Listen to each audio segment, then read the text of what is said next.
कि छोटी सी उम्र में ही कर गई बड़े काम, ध्रुव नचिकेता प्रहलाद जैसी जिंदगी। छोटी सी उम्र में ही कर गई बड़े काम, ध्रुव नचिकेता प्रहलाद जैसी जिंदगी। जन्म से नगण्य किंतु कर्म से प्रणम्य बनी, शबरी जटायु व निषाद जैसी जिंदगी। जन्म से नगण्य किंतु कर्म से प्रणम्य बनी, शबरी जटायु व निषाद जैसी जिंदगी। डायर के सीने में उतार गोली ऊधम से, डायर के सीने में उतार गोली ऊधम से, सीना तान के जियो फौलाद जैसी जिंदगी। जीते जी फिरंगी सरकार जिसे छू न सकी, जीते जी फिरंगी सरकार जिसे छू न सकी, धन्य चंद्रशेखर आजाद जैसी जिंदगी।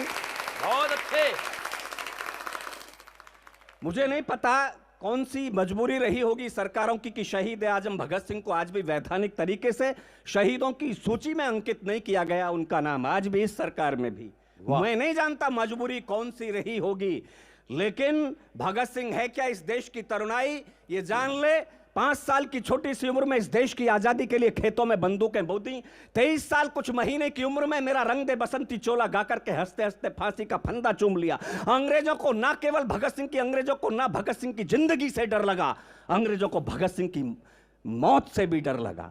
इसलिए फांसी की तिथि जो 24 मार्च निर्धारित की गई थी, उससे पहले 23 मार्च को फांसी देकर के राजगुरु सुखदेव भगत सिंह को अजले शव सतलज की लहरों में प्रवाहित कर दिए। अंग्रेजों को यह डर था कि हिंदुस्तान की नौजवान बागी विप्लवी पीढ़ियां, विद्रोही क्रांतिकारी पीढ़ियां जेल को तोड़ करके भगत सिंह को आजाद कर ले जाएंगी। मैं तब 4 पंक्तियां पढ़ना चाहता हूं और रोमांचित होता हूं, उस विद्यावती मां की कोख को सल्यूट करता हूं जिसने भगत सिंह को जन्म। वाह वाह वाह। शौर्य सिंधु का विराट ज्वार थे भगत सिंह, बढ़ा दो थोड़ा सा इसका वॉल्यूम भैया। शौर्य सिंधु का विराट ज्वार थे भगत सिंह, जिसमें फिरंगियों की नाव डूब जानी थी। शौर्य सिंधु का विराट ज्वार थे भगत सिंह, जिसमें फिरंगियों की नाव डूब जानी थी। जिस पे स्वतंत्रता का पावन प्रसून खिला, पंचनद की वो वंश बेल बलिदानी थी। देशभक्ति का जुनून मिला जिसे लोरियों में, देशभक्ति का जुनून मिला जिसे लोरियों में, सिंघनी का दूध पिए शेर की रवानी थी। रंग दे बसंती चोला गा के फंदा चूम लिया, फांसी वाला जिसने वो धन्य नौजवानी थी। रंग दे बसंती चोला गा के फंदा चूम लिया, फांसी वाला जिसने वो धन्य नौजवानी थी, फांसी वाला जिसने वो धन्य नौजवानी थी। सैल्यूट। नेताजी की याद आती है। अभी 23 जनवरी को नेताजी का जन्मदिन गया, 126वीं जयंती इस मुल्क ने मनाई। और नेताजी की याद क्यों आती है? 4 पंक्तियों में राजनीति, आजादी से पहले राजनीति का चरित्र और इन 75 वर्ष के नेताओं का चरित्र तोड़ता हूं 4 पंक्तियों के माध्यम से। वाह वाह। मैंने जिस सलीके से और हिम्मत से बात की है, मेरा समर्थन करना कि वो देश की चिंता करते थे, तुम जेब की चिंता करते हो। वो देश की चिंता करते थे, तुम जेब की चिंता करते हो। तुम लूट खजाना भारत का कोठी बंगलों में भरते हो।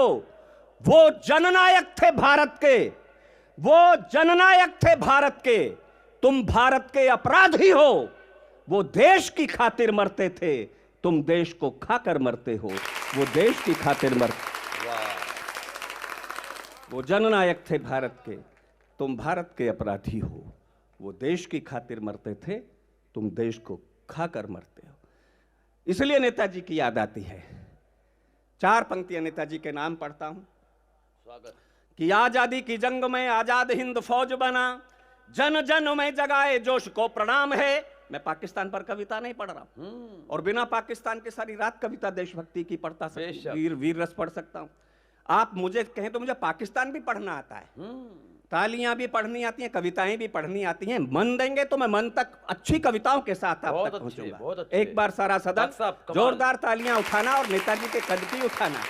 आजादी की जंग में आजाद हिंद फौज बना, जन जन में जगाए जोश को प्रणाम है। जिसने गुलामी को सलामी नहीं दी कभी भी, जिसने गुलामी को सलामी नहीं दी कभी भी, शूरता स्वाधीनता के कोश को प्रणाम है। जिसने गुलामी को सलामी नहीं दी कभी भी, शूरता स्वाधीनता के कोश को प्रणाम है। तुम मुझे खून दो मैं तुम्हें आजादी दूंगा, तुम मुझे खून दो मैं तुम्हें आजादी दूंगा। जैसे क्रांतिकारी उद्घोष को प्रणाम है, यूनियन जैक को उतार सिंगापुर में, तिरंगा लहराने वाले बोस को प्रणाम है। यूनियन जैक को उतार सिंगापुर में, तिरंगा लहराने वाले बोस को प्रणाम है, तिरंगा लहराने वाले बोस को प्रणाम है।